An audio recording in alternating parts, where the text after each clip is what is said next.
Hey guys, in this video we're in chapter 4 on exponential and logarithmic functions, and we're in section 4 on the graphs of logarithmic functions.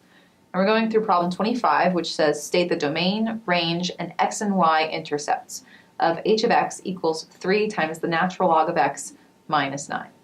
So we're told to find the domain, range, and x and y intercepts. So first we're going to say the domain. So the domain is all allowable x values that we can put into this equation. And we see that our x is within a natural log expression here. And we know that whenever we have an x within a natural log expression, that x is not allowed to be negative. So we have for our domain, we can plug in any x that is not negative.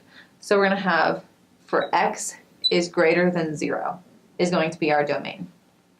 Next asks for our range.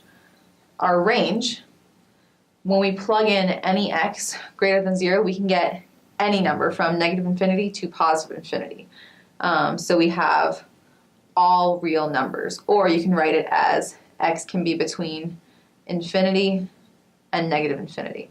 And we know that because if you plug in any number you want, you can be 10 to the negative 100th power, which is a really small fraction.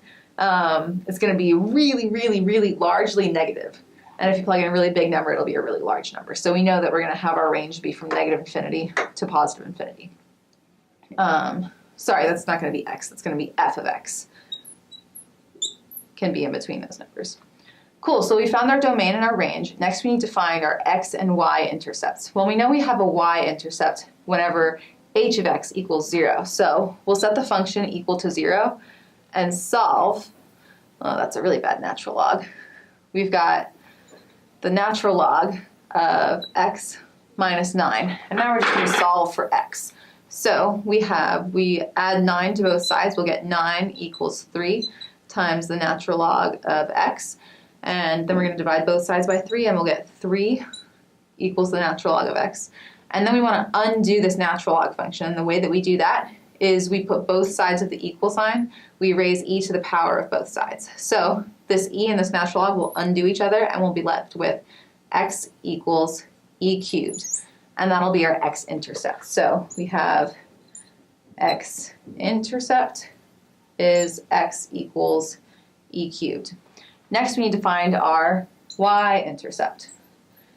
And we know that whenever we have a y-intercept, that means our x equals 0. So we're going to plug in x equals 0. So we'll have h of x equals, we'll have our h of 0 is what we're plugging in. H of 0 equals 3 times the natural log of 0 minus 9.